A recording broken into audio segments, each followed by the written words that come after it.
All right, 2022, the first Pops Live of the year, and I get to have Rob Weidow with me again. Rob, thank you Yeah, for let's kicking us off, man. Let's do it. Let's talk Marvel talk tonight, stuff we like, stuff we don't absolutely. like, and have a good time. Yeah, absolutely. All right, Excited. we're going to start right away. I know we have chatted offline a little bit about it. I don't want to get too far in the weeds. I think we're going to vehemently disagree. You told me how much you liked Hawkeye. So I let's did. frame that a little bit about what you liked and what you liked about it. And then I'll probably stop you and we'll kind of go step by step. Okay. Well, I think what I liked overall was it picks up after Endgame, the struggles he's having with losing Black Widow. Mm-hmm. Gives him a more personal appearance. Gives him more of a regular kind of guy struggling with the hero aspect. I kind of enjoyed that. Liked the fact that he didn't think of himself as a role model for this girl, but ended up being a great role model, I think, in the end. Of course, my most favorite, of course, was bringing Kingpin back. Okay. That was, something I've been waiting for, obviously, from the Netflix shows. So let me stop you there and ask you, because if you listen to Rob and you haven't watched the show yet and you want to decide if you want to watch the show, Rob Oh, made it was I sound not like supposed to do spoilers? no, I'm no, you're sorry. fine. No, you're fine. Don't worry about spoilers. If you don't want spoilers, folks, you shouldn't be watching my show anymore. I'm not playing the game anymore. This show's been over for a while, so sorry, folks. But no, if you listen to Rob, you would think that Hawkeye, well, it's titled that. The show is about Hawkeye, and I will argue the show is not about Hawkeye. The show is No, about it's not. Kate It's about Bishop. the girl. Yeah, so it's a Kate Bishop show. Hawkeye's Yeah, guest star in his own named show. And that we know this immediately because we don't really have a whole lot of background about how amazing she is, except for the fact that there's a little animated montage of her training and winning awards, and she's this archer, and that's what we get. So we don't really ever, and throughout the whole series, we never really get any background of Clint. We never really get any of his origins or how he got to this point. Only her. So it's a Kate Bishop show. right. I will I agree. agree with I you. will. I will agree with Rob that the show at least does a decent job of giving Clint a little more depth, especially in the first two episodes or so of his life post Endgame, Avengers, and all of that. I do think it's a little. Well, we won't get to that. We'll keep it separate. His story arc is not too bad in the sense of him as a person, as Clint Barton's story arc. Like he's grounded. He's trying to get home to his family, some of that kind of things. The trauma he's dealing with, the hearing loss, which I wish they had alluded to some of that along the way, especially because there's a quick cut scene where they cut to 3 or 4 shots in different Avengers movies where this could have happened to him, but you don't know which one is the actual source, the beginning of the hearing loss. It would have been doing better if they'd set this up along the way, maybe in Age of Ultron or something. Like, listen, I can't hear on that side, or can you say something other? It would have been a little better, but I didn't dislike any of that. Okay, so let's go a little further down Clint's story arc then. Were you okay with the fact that the wife seems totally okay with just hanging out with this girl for like 7 days or so, or however many days they're supposed to be? I thought it was a little weird. Um, By the in the time I got to real like the world, yeah, by probably the time I shouldn't got to be the able to fourth take episode, that. I was like, I like But that part. I think in this sense, because he is who he is, and it's Marvel Universe kind of thing. They That have one it's healthy okay, marriage. That's what I'm saying, bro. right? Yeah, it's One okay. healthy She's thinking of marriage. it more as in the motherly aspect than in the any kind of All right, so let's go wrong through aspect. first couple episodes. We're not going to go episode by episode because I can't keep it all straight. The Kate Bishop show, her montage. It's about her in New York. She's basically like spoiled princess girl who's rich but wants to be a superhero when she grows up. Admiring him, all that was fine, except that we have this really horrible, contrived way that she goes to this dinner party. For some reason, even though she's filthy rich, evidently, she doesn't wear a gown or a dress. She dresses as a waiter, which gets her in the back room to be part of this secret black market auction, and she ends up in the Ronin costume, which for no reason, again, fits her, even though it fits an adult man, but it fits this little, you know, I guess she's supposed to be 20 something, not a teenager. She's 20 something. Okay, so right away out of the episodes, I have two different problems. So I'm liking the Clint Barton story arc. I can agree with you there. But out of the gate, I was already losing what the amount of hoops that Marvel immediately jumps through to get Kate Bishop in the middle of conflict and try to give her a reason to interact with Hawkeye was so badly contrived. I was already like, oh gosh, they've already started. We didn't even make it out of the first couple episodes. Okay, yeah. Well, I guess it was a stretch, but again, we have to keep in mind that this is supposed to be, sorry, my camera's all funky there, comic book brought to life kind of thing. Ronin suit that's what all the Marvel stuff is. It's not gonna fit her. It would be hanging off of her. He's a grown man. She's this girl. Okay, fair enough. Let's keep going then. All right, so we have to, and it's only what, 6 episodes.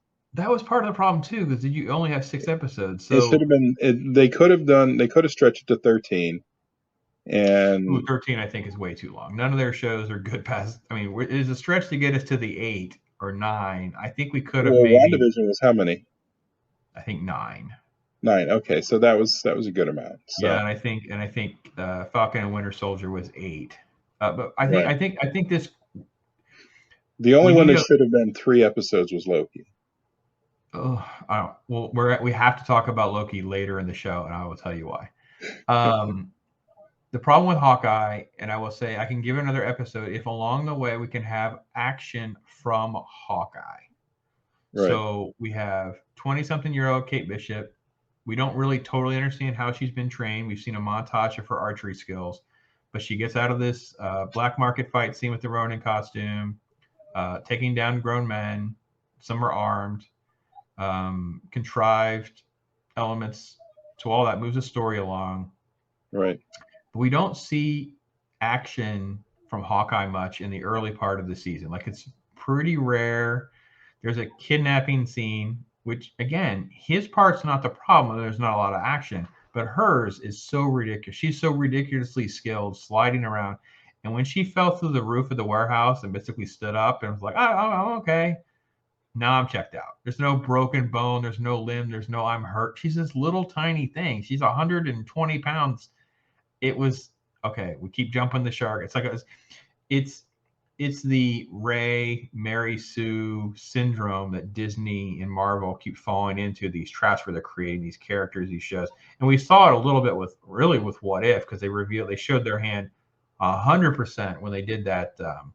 The knockoff of Peggy Carter as Captain America. That's literally how they want to go. They really want to go to this indestructible female that can't do anything wrong, and she's so much better than the men. And there's a joke, I think, in the first episode, right, when she does finally meet Clint, where it's like, well, some people say I'm the best archer ever or something like that. And I was like, he's like, well, yeah, who says, do you say that or something like that? It was like, okay, the writing, we're projecting that, are we? So yeah. Well, I mean, in the comics, doesn't she take over for him at some point? Oh, this is based on the entire. Again, all of this stuff is not a tribute to any legacy of Marvel Comics or the history of Marvel Comics. It's literally to just the last couple of years where they have transitioned all of their characters to new characters. Like, so, you know, because doesn't he originally go to lead West Coast Avengers in the comics? Oh yeah, that's from 1984 though. That's old school stuff. We're not going to talk about any of that kind of stuff. Yeah, no, it's again, there's an argument to be made. Are they doing this because of financial reasons? Because obviously there's been copyright fights and people feel like they're being cheated out of their money as all this stuff's being adapted. There's also like total control merchandising. They try to sell it as you know, third wave feminism, modern times, get to young people, widen our audience. But the problem is, and we're gonna get to this again later with Ms. Marvel, all the comic books keep getting canceled because they don't have any sales. So when you and I were reading comic books, you remember like Jim Lee and Chris Claremont did X-Men. It sold 5 million copies or some insanity. Comics back then were selling hundreds of thousands of comic books regularly. If you fell below 70,000, I believe when Jim Shooter was the EIC at Marvel, you were canceled. They're lucky if they sell 20 to 40,000 copies now. That's how insanely different it is now. Yeah. It's completely different. So she is the new version. In the comic book, it is it. The problem is it's been a replacement and not just like a Teen Titan version like of the Avengers. Because initially Right. when I started rereading this, I thought, well, there's gonna be like Teen Titans, right? It's gonna be like, oh, we get teenage Miles Morales as Spider-Man, we get Miss Marvel, we get Kate Bishop, we get all that. We get like Teen Titans version. But no, Right. they're replacing the character. So Clint basically just becomes irrelevant in the Right. comic But book. in the reason, see, I thought of it a little bit differently because we have, from WandaVision, we have the White Vision. Okay. And we had the two kids. Yep, Billy and Tommy. Now, Yep. don't they all become part of the West Coast Avengers, where Clint is leading the West Coast Avengers as Hawkeye?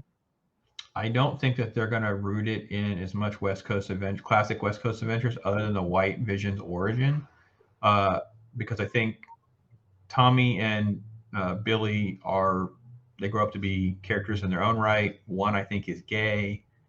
I think, again, we're back to Young Avengers, those kinds of Right. things. So I definitely see them sticking around or they're being resurrected, or they're brought into all this play. That may be a very key element of the Doctor Strange film. Right. But I felt like this really pulled more from the modern stories because, again, it's about Kate Bishop. Right? We have whole scenes where she's sitting around talking to her mom. We get mom's boyfriend and the mystery of the boyfriend, which they never flesh any of that out. The worst tragedy of the whole episode, and I forget which one it is, maybe 2 into 3, is they're in the house. Clint walks, and then, of course, Jack pulls out the sword and has it at his throat. And there was no fight scene. There was no conversation. There was no real elaboration there on Swordsman. Now, Swordsman, who the character is supposed to be, Right. was one of Clint's key mentors. I think it would have been pretty cool for them to know each other or have some sort of story that we can get into. We can get to how did Clint become Clint, but we didn't Right. get any of that. We're right back to Kate again and all of the sitting around talking, and it's kind of like a constant. What's the principle they use in like Indiana Jones become called the MacGuffin? It's like the first MacGuffin is the Ronin costume. Then later it's the MacGuffin is the watch, and then it's the MacGuffin. The MacGuffin will be Well, the send out. sword that he got him in the thing was the Ronin sword. Right. So that was one of the MacGuffins. We got to get the Right. Ronin sword. We got the Ronin costume. We get the watch. So it's like we're chasing random MacGuffins around, but we're not ever developing. We kind of develop Clint a little bit, but not as an Avenger as much as more of just Clint the man. And I Right. think it comes at a loss to the series because it's only about Kate Bishop. And again, I call this bait and switch. This is very common with most modern TV shows and movies in the last 5 years or so. I just wrote an article about Kung Fu, the remake of Kung Fu on CW, and it's basically just nothing but a bait and switch. We buy Kung Fu, we label it as Kung Fu. It's a reboot, but it's not a reboot at all. It all comes at new woman's better, that kind of stuff. Now, the show, to me, jumps the shark. So I want to get your opinion about the LARPers. About which part? The LARPers, the Hawkeye, the LARPers, the dress-up Oh my action role God! I was, players. you know what? It's funny you said it. I was just thinking that it was so annoying to have all these LARPers in there. Thank you. That was the cringiest, worst idea in It the was history terrible. of I ideas. was like, what is there was no reason for it. Mm-hmm. There was no legitimate Well, here's the value in it reason why. whatsoever They other market than to the humor. LARPers. And it wasn't even funny. It was just annoying. No, they market to the LARPers. So one of the reasons she didn't like the tracksuit costume is she has a very generic costume. They both have generic costumes at the end of the show. Right. They actually make fun of the traditional Hawkeye costume, is because they Right, have yeah. admitted in their different interviews about how much some of this stuff in the designs have been scaled to a way that people can cosplay. So they're perfectly comfortable changing tradition and legacy to placate to the cosplayers and the LARPers. Then to showcase the LARPers, it becomes so absurd later in the season when he has them looking for arrows. Yeah, and it's it's like, what did these costume. guys like? Did the LARPer Society They're the eyes slip and them some spies in the money final party as scene. fund it, or it's like an on-screen commercial, Aren't they the eyes and spies in the final party scene where they're the ones working the party to keep an eye out for everything? Right, right.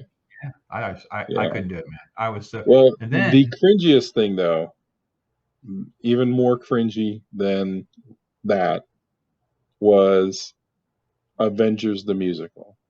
Oh, we're not even going to get to there yet. We got to save that for so last because we have to set up why that's even cringier than you can even describe. Because it's way worse. Because they set it up in episode 1 because they go to the musical. It's the Avengers being acted out. He can't handle it. Clint's having a hard time because of seeing the actress playing Natasha on stage. Right. Yeah. So we fast forward through the seasons. We have the introduction of Echo. We actually get more backstory of Echo than we do all of Clint. So again, we get another female character who gets a backstory. We understand, who she is, what her motivation is. She's after Ronan because Ronan murdered her dad, and the Ronan reappearing, which was really Kate, makes her get involved in all this. And of course, you have this tracksuit mafia, which has been a modification of the comic book, where they're at least reasonably competent in the comic books. In this show, it was laughably. I don't even know, man. Did they seem even like? Could they rob a Pizza Hut? I mean, they were so incompetent at times. I don't even understand why we robbed. It was. Yeah, they were a little bizarre. They didn't really. Now Echo, I had to do some research on her. So I guess she eventually becomes like an anti-hero or something like that. She has her own show coming. We're going to do I know she has one coming up, which is a great, a great way to bring back like, the Punisher maybe. You're going to say Daredevil. I know. But it's Disney Marvel. It's not Marvel. I would agree if Echo was going to be in Daredevil, we would get Netflix Daredevil by some belief. Yeah, Daredevil too, of course. So the show moves along. I have to disagree tremendously because there's whole episodes. There was one episode where nothing action related happens until like the 30-minute mark of a 45-minute episode. I was just shocked. Is that the macaroni and cheese one? No, that's a different episode, I believe. However, you're right about that because we finally get Yelena in the mix. She's got an assignment to kill Clint, but it was weird because they muddled through that, and the story in the TV show alludes that it's the mom, but the contract was issued at the end of Black Widow in the extra credit scene with the weird, mysterious, not Shield lady. So I'm not sure. I understand why they muddled that up. Yeah, they muddled that up, and I don't know why they bothered muddling it up. Why didn't she just say I was hired by this organization, whatever, create more intrigue? They don't even have to explain it. It could be a red herring. Right. But yeah, you're right. Yelena shows up. I could have killed you. Instead, we sit around for, I believe, 10 minutes talking about mac and cheese and food and how she's going to kill Clint no matter what, and you're just in the way. And it's like girl talk. Now, this becomes even more laughable for me because as I try to reread these modern comic books, I thought it was a joke and a trope that so many of the female writers just write these scenes where they eat food and talk about food.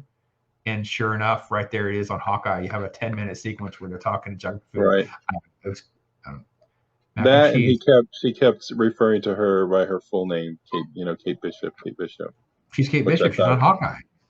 This is the Miles. This is the Miles Morales argument. He's not Spider-Man. He's Miles Morales. She's Kate Bishop. She's not Hawkeye. Right. Yeah. No one refers to this character as Hawkeye. That's why it was so frustrating. No, and even at the end, when they're walking away, she's trying to come up with names for herself using the word Hawk, but at least that was a way of them trying to play on it a little bit and not try to say I'm the new Hawkeye. I did like that part a little bit. Like at least there's not that. And I have to give Haley Steinfeld a little bit of credit. She's not the problem, and she was charming and she was sweet. She has some charisma. She's way better than most of the other female actresses that have been in these shows. Like Sylvie from Loki was terrible for me. Yeah, so I really liked her as an actress, and she did a fine job. I'm just going to blame the writers. And again, we have JV writers and JV scripts, and it was just you're agreeing with a lot of my critiques for a show that you like so much. So I'm having a hard time reconciling. Well, see, but we're critiquing it, but that doesn't give it less entertainment value for me. Okay, all right. I would have done. I'm not saying it's perfect. No, but I enjoyed it. Enough. I understand. I can meet you better if some of the holes were not so gaping and they wouldn't bore me so much. Like it was like there's so much less action than a classic A-Team episode. Like it's just we're sitting around talking and then we fight for 5 minutes. But it doesn't involve Hawkeye. Like the great sequence where they have the highway scene with trick arrows and he's driving and he's shooting and she's shooting. That's probably the only sequence I thought was just really done well, at least entertained me. and maybe want more of that. But then later they're like, well, I don't have any more trick arrows. I can't make any. We'll have to go look for them. And then at the end, he's making them. Right. So And of it's those course, type of contradictions. the Pym arrow hitting the van, and then the owl or something coming and taking it away at the end. Yeah. That was great. Yeah. So again, and the fight scene at the end, again, the fight scenes and the problems I have is with her. Like, you know, the track shoot mafia shows up and nobody ever shoots anybody. She has plenty of time to keep taking down man after man after man.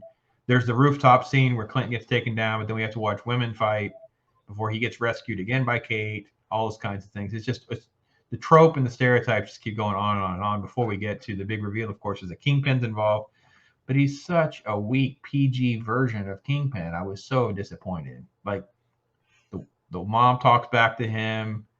He fights with Kate gets to live. He throws her around a little bit, but she's not really hurt. It was really, I don't know. They needed to have her actually hurt or come up with a better way of having her survive at the last second, just to flip the bottle cap nonsense that she learned in an earlier episode. But this really wasn't his. I mean, this is just his brief introduction and bring into the MCU from Netflix. So I mean, when he actually shows up in a real show and he's there for a number of episodes and get some more development, I think it'll level back out. I think you're going to be traumatically disappointed that Disney has no cojones to go into the crazy rated R Netflix version of Daredevil and Kingpin. He murdered someone with a car door, bro. Right. That is so hardcore, cool Kingpin. Kingpin is so cool. Okay, so this gets us to our spoiler. Echo, finds out Kingpin's really behind the murder of the dad, catches him after the big explosion that Kate set off to get away. Right. Pulls out a gun, shoots him in the head. So we have an after credit scene. When we get to the after credit scene, it's such a softball. Maybe there's 2 after credit scenes. So I keep watching, fast forwarding, thinking there's going to be more. No, it's the Avengers musical from episode 1, not Kingpin is alive. To finish. And let me make you even more mad if you didn't already know. They filmed it that Kingpin survives, but they cut it. Right. And I did hear that he does survive, obviously, because they're not going to bring him and kill him off in one episode. Of course. Yeah. I don't understand why we're not just in an emergency room and he lives. Like, this is Vincent D'Onofrio we're talking about. They're not just going to kill him off. Yeah. It's the most perfectly cast villain possibly in the MCU. Absolutely. It's even more impressive than Brolin as Thanos because Brolin is at least CGI'd. This guy actually just pulls off Kingpin on every single level. Yeah. Well, that was my trifecta with the Netflix series was Daredevil, Kingpin, and Punisher. I felt they were perfectly cast. Perfectly cast, absolutely.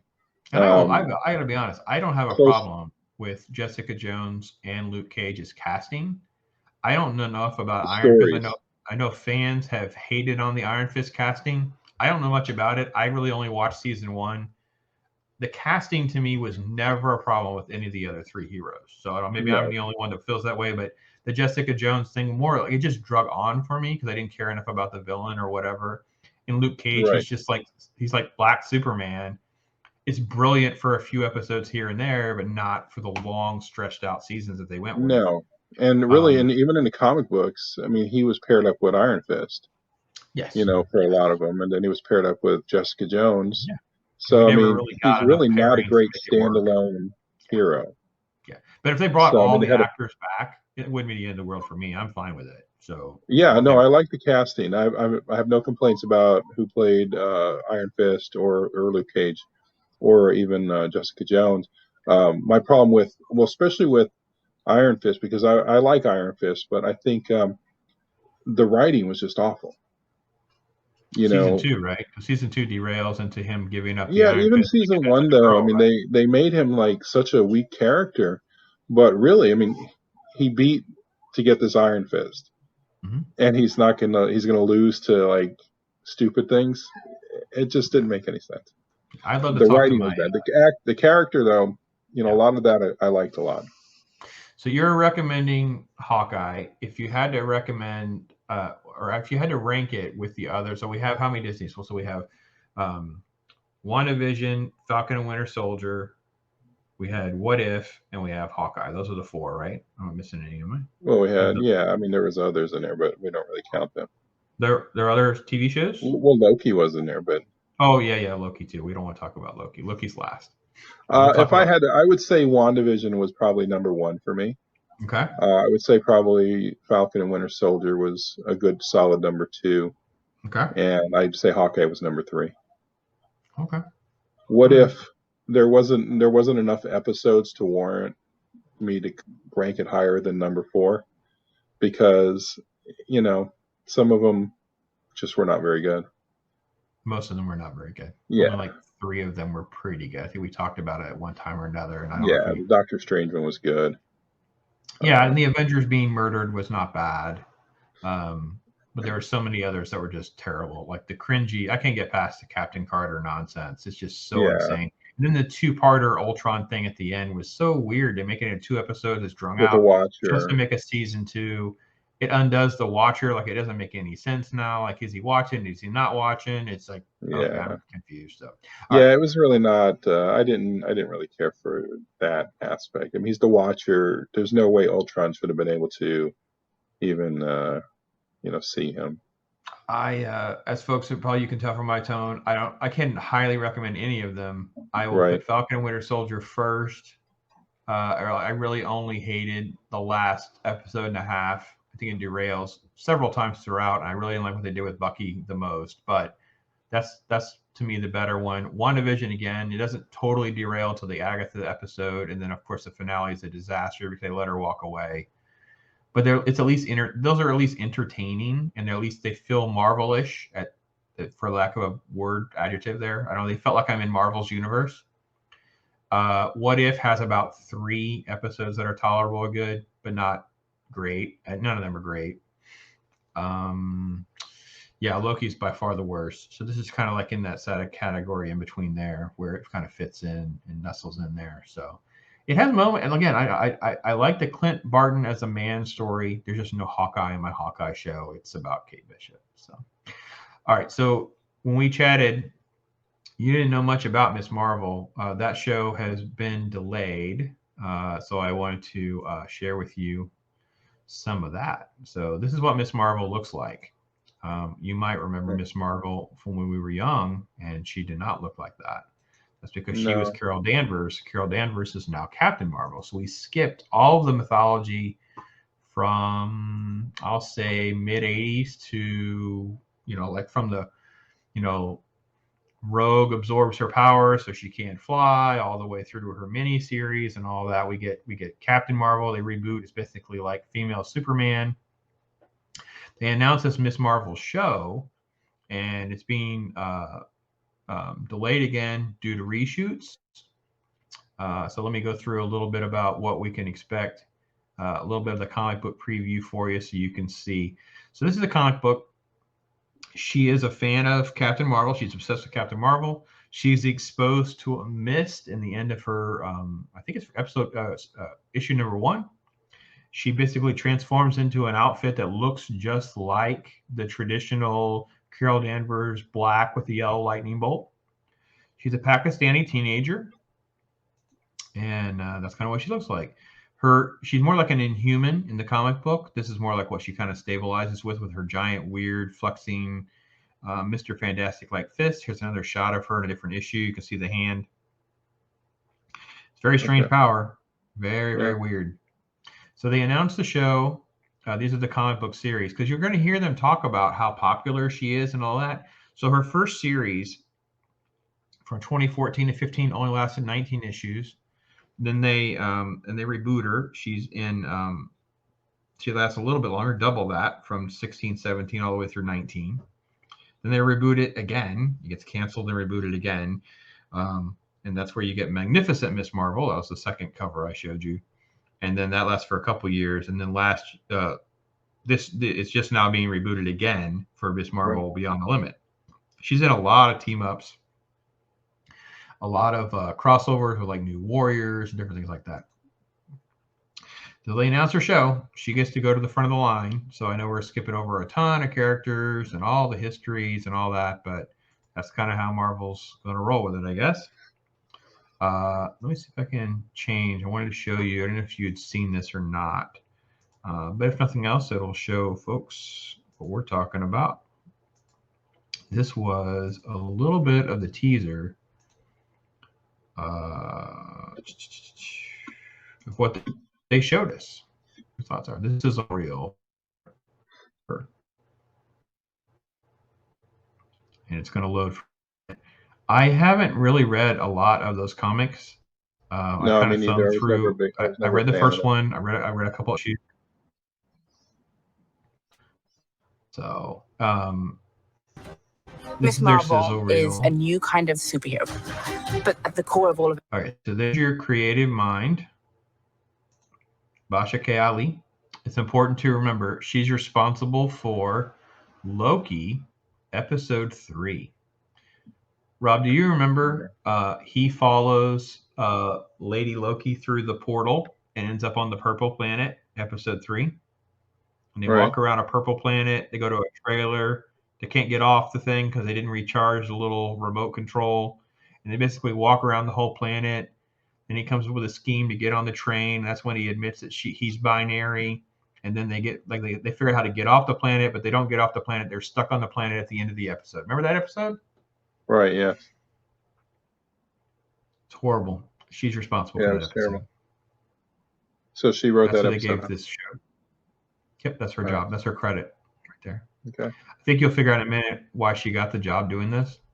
Her story is so universal. Miss Marvel is one of the newer characters in the Marvel comics. And when one comes in that grabs the world's imagination like this, the questions are, when are we going to bring Miss Marvel? Okay, grabs. It's been canceled 3 times. Yeah. All of what I showed everybody a moment ago was 4 different series in 6 years or something. It's so insane. Marvel to the screen. When Miss Marvel first came out, we had such an incredible Okay, important to remember, Sana Amanat. Okay, Sana Amanat's executive producer. She's a bigwig at Marvel. She not only, shares the ethnicity of Kamala Khan. That's the name of the character's secret identity, if there is a secret identity anymore. I don't even know how that works, but you need to understand the finances of why this keeps getting canceled and come back is because she owns part of the character. Remember I talked about copyright and how all that stuff works? Right. The Ditko lawsuits and all that. Well, this lady owns part of Miss Marvel. So that's why it's not going to die anytime that she's part of this company. This is her talking about Miss Marvel. Reaction. It was so incredibly popular. I don't know anything about this lady. I don't know. She's a white lady. I don't know. I got nothing. Because everybody could see themselves in her. I never saw it. I don't know who can see yourself as some little teenage Pakistani girl who has her hands get giant. Yeah, I'm too old. Rob, do you have giant hands? You want them to be bigger? I do have giant hands. Yes. Look at those hands, folks. That's the only thing. So maybe show those mitts back up there again. Look at this. That he could be Mr. Marvel. He very well could be Mr. Marvel. Yeah. I mean, I think it's a size 15 ring. So I mean, it's a big mitt. It's a big mitt. All right. Maybe a young teenager of color, specifically a Pakistan. What was that? Maybe I am Mr. Marvel. I don't know it yet. You might be. Just waiting for my mist. So this is Basha K. Ali. She's so excited about seeing someone who's Pakistani. Annie in the comic book? Are you kidding? You promised you'd be cool. I am cool. The casting process. That's the actress that gets to play her. I want to fast forward because it just kind of goes on to nothing for a minute. Here's our first shot. Yeah, we'll get to more of that in a moment. Let's see if there's any other clips. They talk about the writers. These are the people. They're all Middle Eastern descent of some kind. That's what you have to do now to work at Marvel. And this is a little bit of footage. Are taking the material and elevating it. So human. It's about a teenager figuring out who she is and about relationships, family, and friends. Yeah, and then they cut to other Marvel products, making this feel as though they're coming up with something special when every Marvel and superhero show is about you dealing with your powers and learning who you are. Yeah, not particularly as original as they make it out to be. Let me just give you one more little taste of what we get to look forward to, because, that's what I'm going to do. All right, so I showed you where we left off. We left off here. So this was their first promotional photo. Oh, I didn't blow up. How come I didn't do that? That's weird. So she looks pretty accurate to the comic book anyway. right? Sure. That wasn't bad. I thought the costume was good if you're a fan of this nonsense. Right. I don't know why it won't let me go on. Nope, that didn't work either. Basically, I had to go back to get it small again. That was weird. I don't, it's so frustrating. Why can't it just work the right way the first time? Well,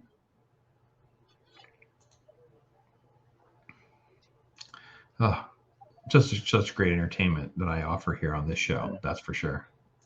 well, I am waiting for She-Hulk though. Oh, you're gonna be so disappointed. I'm telling you, bro. There's so much more faith in these people than I do.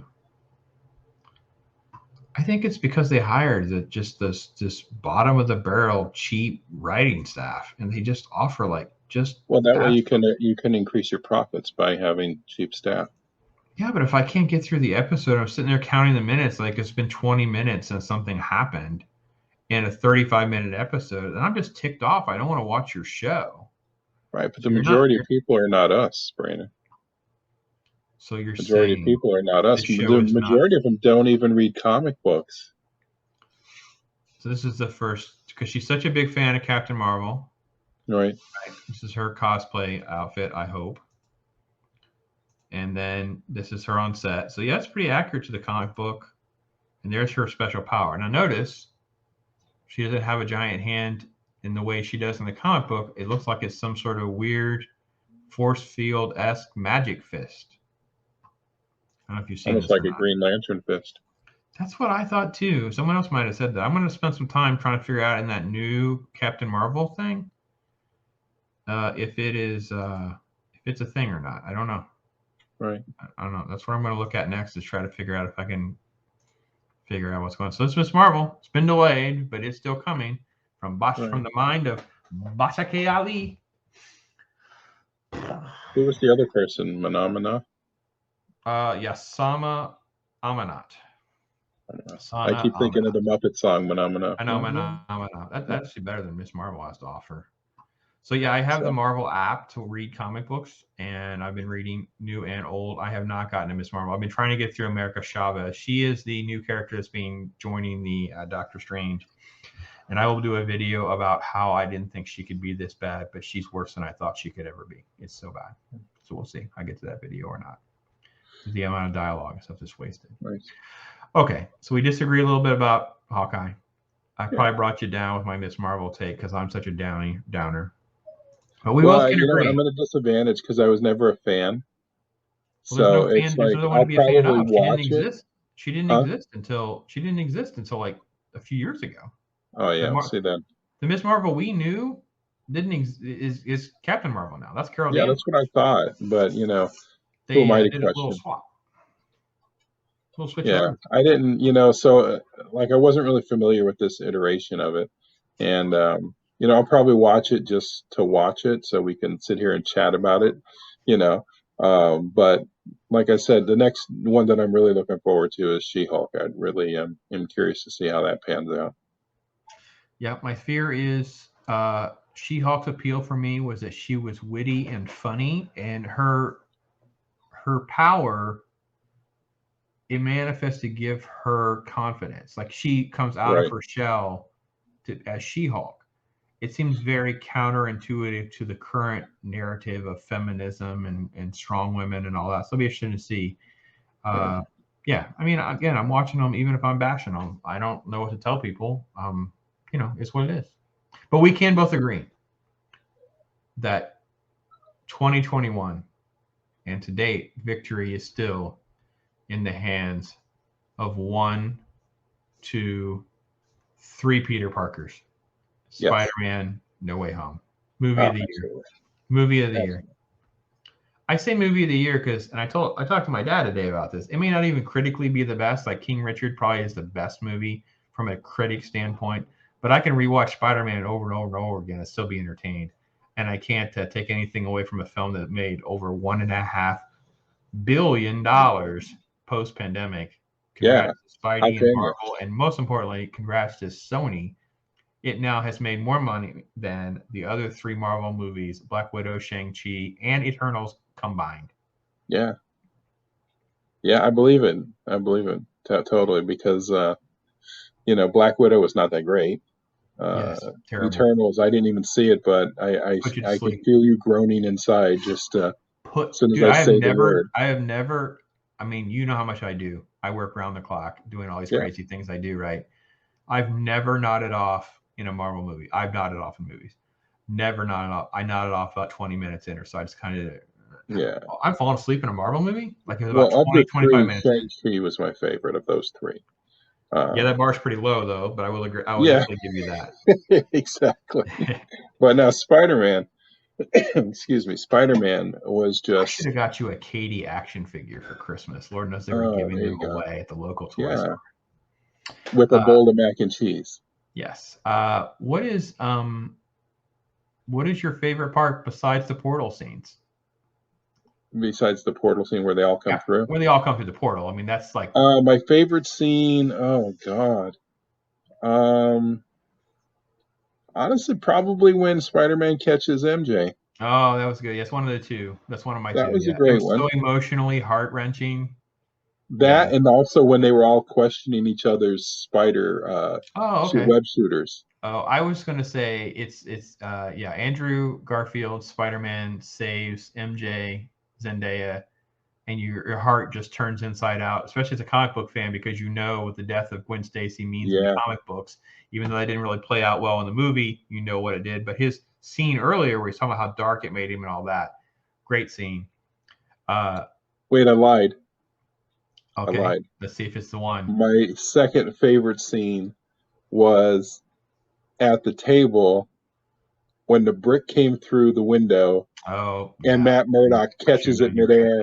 Yeah. And Peter Parker looks at him and says, "How did you do that?" He goes, "I'm a really good lawyer." Really good lawyer. Yeah, that was pretty good. My favorite part, the Zendaya scene's like a special scene. My favorite part was there's a shot at the end where they're all three swinging, and they all three swing right, but they all land differently in different poses. But each of their swinging styles and how they land are all different iterations of Spider-Man through the years. Right, yeah. Beautiful. And you watch it a second or third time, whenever you get a chance to watch it on video or whatever, watch how they swing, where their arms and legs go, and then watch how they land. It hits you in the feels as a Spider-Man fan, man. It does. And the other thing is, you kind of, because all the Spider-Man movies were spaced so far apart, yes, you kind of lose that feeling for each one when the next one comes. But now when you see all three of them there, I kind of was like, all right, well, each one in their own was really good. Even though for the movies, the actors or the movies.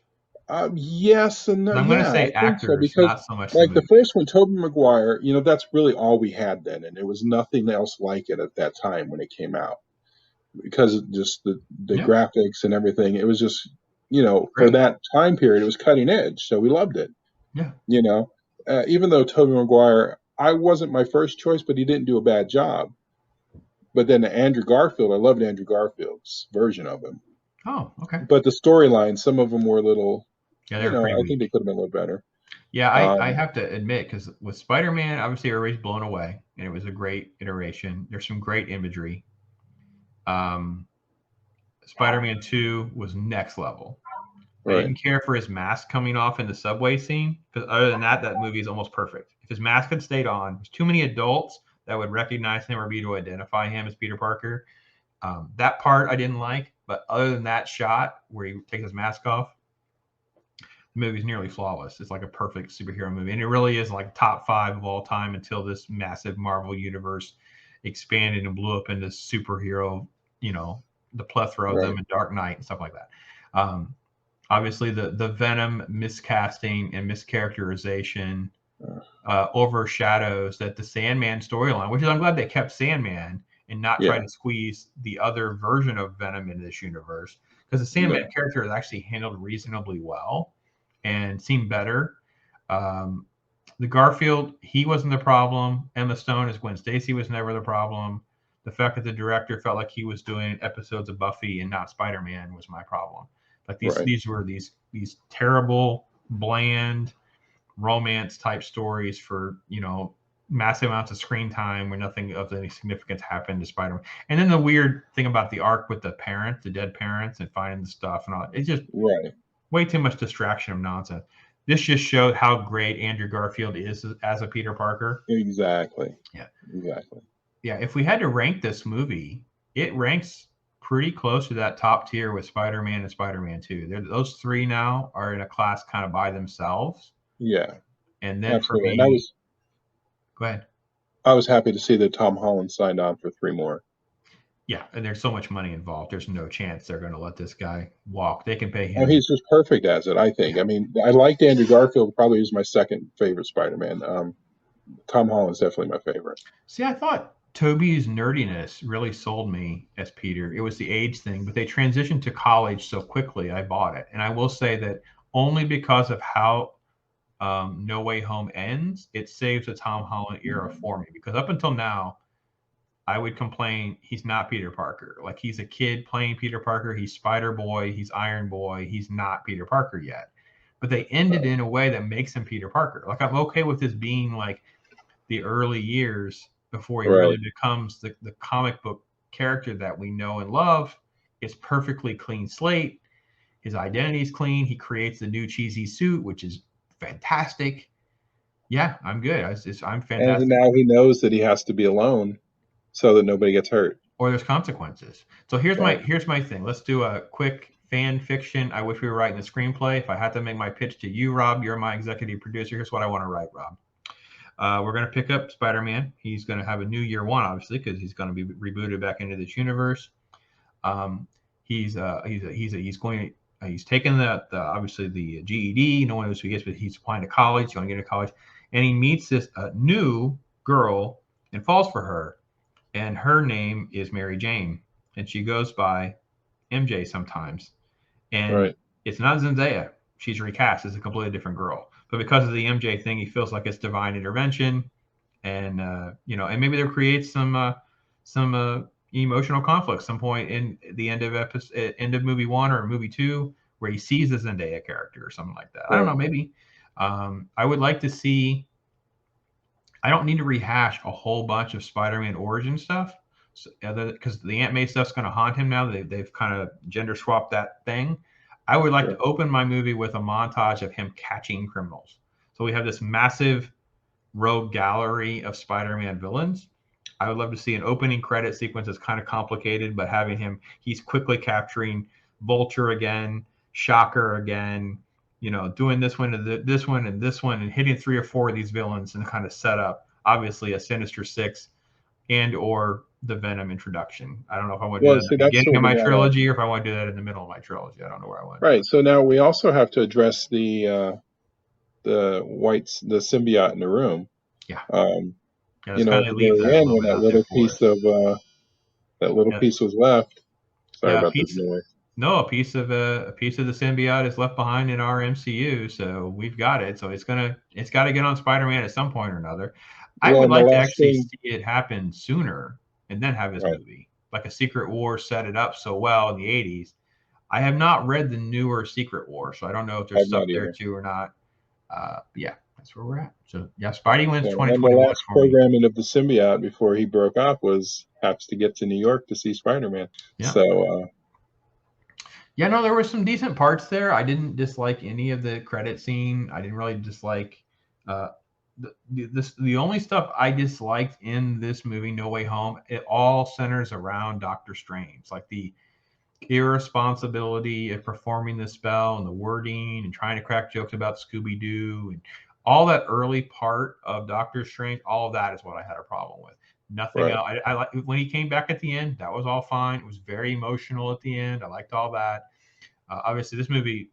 I mean, we could go on and on about Willem Dafoe as Green Goblin is like Hall of Fame. He's become a goat. He's become a goat now. We're talking like Heath Ledger Joker, kind of great. This was incredible. The writer and the producers did a great job of incorporating that classic Goblin look by using the sweatshirt that got all tattered and stuff. That was brilliant. Yeah, it was great. The characters were great. I enjoyed it a lot. I enjoyed the villains. Doc Ock. It was great seeing him back there. And I liked the three kids looking at him and said, "Exactly what is your name again?" And Oh he's yeah, like, you like that joke?